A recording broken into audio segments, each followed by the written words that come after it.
Hello guys, आपका स्वागत है आपके अपने यूट्यूब चैनल मैथ महान में। आज हम इस वीडियो में आपको सिखाने वाले हैं गुणनखंड। जी हाँ, आपके सामने एक समीकरण लिखा हुआ है।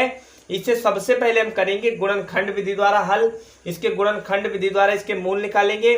उसके बाद हम इसे सूत्र द्वारा हल करेंगे, यानी श्रीधराचार्य का सूत्र लगाकर इसको कैसे हम हल कर सकते हैं, कैसे इसके मूल निकालेंगे।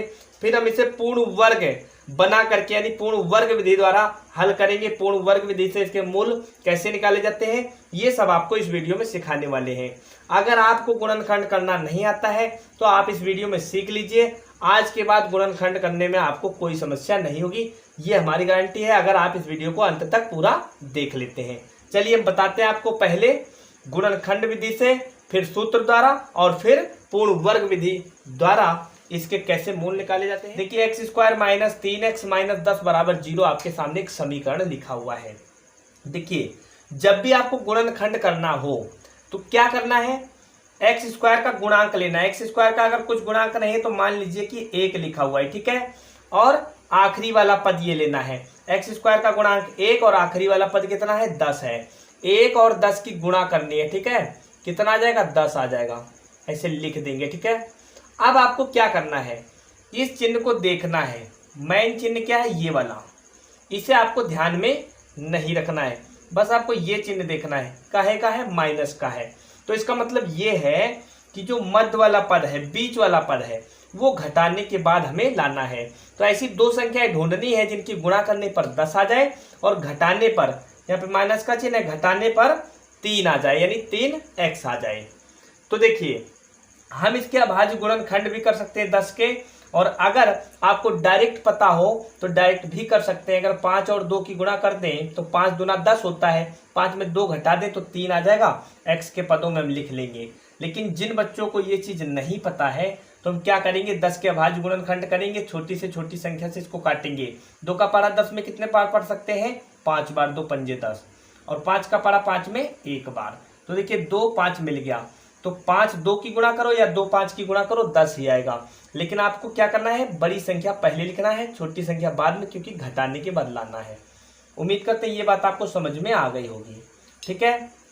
अब क्या करना है, लिखना है इसको कैसे, x² माइनस ब्रैकेट के अंदर देखिए 5x, तो 5x लिख लेंगे। 5 है तो 5x, यानी क्योंकि x के पदों में लाना है तो x लिख लेंगे, ठीक है। ये समझिए 2x लिखा हुआ, 2 लिखा हुआ है तो 2x लिखा है, ठीक है। घटाने के बाद लाना है, ब्रैकेट बंद। 5 में से जब 2 घटाएंगे तो 3 आ जाएगा, और बाहर माइनस का 10 लिखा हुआ है, बराबर में 0। ब्रैकेट को खोल लेंगे। जब भी बाहर ब्रैकेट से माइनस लगा होगा, ब्रैकेट खोलने पर अंदर के चिन्ह बदल जाते हैं। तो 5x माइनस का है तो प्लस का हो जाएगा 2x, और माइनस का 10 बराबर 0। इतनी बात आपको समझ में आ गई होगी। अब क्या करना है, आपको इसमें कॉमन लेना है। तो देखिए इसमें भी x कॉमन है, इसमें भी, तो x कॉमन ले लेंगे। x से x कट जाएगा, x बचेगा, प्लस माइनस माइनस, x से x कट जाएगा, 5 बचेगा, लिख देंगे। अब क्या करेंगे, प्लस का, ठीक है, चिन्ह लिखेंगे। देखिए 2 और 10, इसमें x तो कॉमन है नहीं, 2 और 10 में 2 कॉमन ले लेंगे, 2 लिख लेंगे। कॉमन का मतलब ये है कि जो संख्या इसमें मिल जाए वो संख्या इसमें होना चाहिए, इसके अभाज्य गुणनखंड में होना चाहिए। तो 10 के अभाज्य गुणनखंड में 2 भी आता है, तो 2 यहाँ पे है तो 2 ले लिए, x लिख देंगे। प्लस माइनस माइनस, 2 का पहाड़ा 10 में कितने बार पढ़ेंगे, 5 बार, 5 लिख देंगे, ठीक है, बराबर 0। अब गुणनखंड करते समय आपको एक बात का ध्यान भी रखना है कि जो ब्रैकेट के अंदर मान आते हैं ये बराबर होने चाहिए, यानी समान होने चाहिए। तो इसमें देख पा रहे हैं आप, समान है, तो ये बहुत बड़ी पहचान है। इस ब्रैकेट के अंदर अगर मान समान नहीं है, इसका मतलब आपने कुछ गलती की है, तो आपको फिर से इसको चेक करना चाहिए और हल करना चाहिए। लेकिन यहाँ पे क्या है, मान समान है, इसका मतलब ये जो गुणनखंड हो रहा है सही हो रहा है। अब क्या करेंगे, एक ब्रैकेट में x + 2 लिख देंगे और एक ब्रैकेट में x - 5 लिख देंगे, और बराबर में 0 है। इतनी बात आपको समझ में आ गई होगी। अब क्या करेंगे, x + 2 बराबर एक बार 0 करेंगे, यानी x + 2 के बराबर 0 करेंगे, तो x बराबर कितना आएगा, ये प्लस का है तो उधर जाएगा, नहीं पक्षांतर करेंगे तो माइनस का 2 हो जाएगा। तो x का एक मान आ गया माइनस में 2, ठीक है। दूसरा मान निकालेंगे इसका। दूसरा मान कैसे निकलेगा, इसको लेंगे, ठीक है। x - 5 बराबर 0, x यहीं पे रखेंगे, माइनस का 5 है उधर ले जाएंगे, पक्षांतर करेंगे तो प्लस का 5 हो जाएगा। इतनी बात आपको समझ में आ गई होगी। तो x के 2 मान आ गए, x बराबर माइनस का 2, x बराबर प्लस का 5। उम्मीद करते हैं आपको समझ में आ गया होगा कि गुणनखंड कैसे किए जाते हैं। चलिए इसी सवाल को हम करते हैं सूत्र द्वारा, यानी श्रीधराचार्य के सूत्र से इसको हल करते हैं और इसके मूल निकालते हैं। देखिए अब इसको हल करते हैं श्रीधराचार्य सूत्र से। तो सबसे पहले आप बात समझ लीजिए कि श्रीधराचार्य सूत्र होता क्या है। श्रीधराचार्य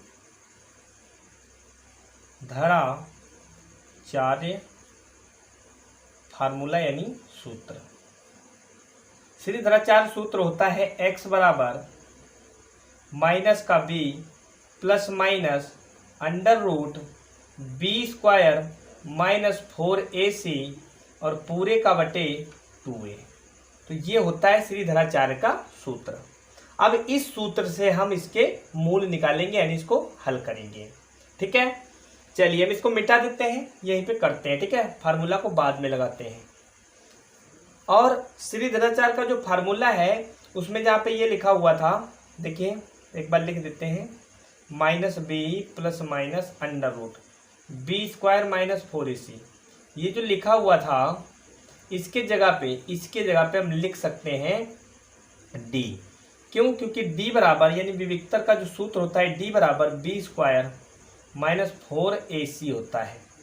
तो हम क्या करेंगे, जब d का मान निकालेंगे बी स्क्वायर माइनस 4ac में, ठीक है, d का मान निकालने के बाद जो भी आएगा हम यहाँ पे रखते हैं। तो इसकी जगह पे हम d को भी रख सकते हैं अंडर रूट के अंदर। ठीक है, आइए आपको पहले सिखाते हैं, फिर आपको समझ में आ जाएगा कैसे क्या करना है। अभी शायद आपको समझ में नहीं आ रहा होगा। देखिए सबसे पहले हम क्या करेंगे, इसमें मान निकालने के लिए a b और c के मान निकालने पड़ते हैं। ठीक है, तो a b c के मान निकालने के लिए क्या करेंगे, हम ax square plus bx plus c बराबर 0 से तुलना करेंगे। एक्स स्क्वायर का गुणांक क्या है, यहाँ पे a है, यहाँ पे कितना एक्स स्क्वायर का गुणांक 1 है, यानी a बराबर हो गया 1। a बराबर हो गया 1। x का गुणांक कितना है, b x का गुणांक है माइनस का 3 चिन्ह सहित। ठीक है, लेना है। तो b का मान कितना हो गया, माइनस का 3। और बात करें हम c की, तो c बराबर कितना है, माइनस का 10। हमें क्या करना है, विविक्तर का सूत्र लगा करके d का मान निकालना है। विविक्तर का सूत्र लगाना है, d बराबर बी स्क्वायर माइनस 4ac। तो b का मान कितना है, देखिए माइनस का 3, तो माइनस का 3 का स्क्वायर है तो ऊपर स्क्वायर माइनस 4 गुणे a का मान 1 है और c का मान माइनस में 10। देखिए माइनस का स्क्वायर जब भी करेंगे तो प्लस में ही होगा, 3 का स्क्वायर 9, माइनस और माइनस की गुणा प्लस 4 + 40, 40 में 9 जोड़ेंगे कितना हो जाएगा, 49। तो d का मान कितना आ गया, 49 आ गया। इतनी बात आपको ध्यान रखना है। ठीक है, d का मान कितना आ गया, 49 आ गया। अब हम लगाते हैं श्रीधराचार्य का सूत्र। d बराबर कितना है, 49 है, इतना ध्यान रखना है आपको। श्रीधराचार्य का सूत्र क्या होता है, x बराबर minus b plus minus under root b square minus 4ac पूरे की बटे 2a। तो देखिए बी स्क्वायर माइनस 4ac की जगह पे हम क्या रख सकते हैं, d बराबर 49 है तो यहाँ पे हम d रख सकते हैं इसकी जगह पे, क्योंकि हमने जो अभी मान निकाला था वो बी स्क्वायर माइनस 4ac के ही जगह पे हमने ऐसे रख के निकाला था d। तो d बराबर इतना या इतने के बराबर d भी रख सकते हैं। तो क्या लिखेंगे, देखिए minus b plus minus under root d बटे में क्या रहता है, 2a। ठीक है, अब देखिए d का मान कितना है, 49 है, तो इसमें सबके मान रखने हैं। तो b का मान हमने कितना निकाला था, माइनस में 3 था, इतनी बात आपको ध्यान रखना है। तो माइनस में 3 था तो यहाँ पे मान रखोगे तो माइनस माइनस प्लस कर देगा, तो 3 लिख देंगे plus minus under root d का मान 49 लिख देंगे बटे में 2 गुणे a का मान कितना था, 1 रख देंगे।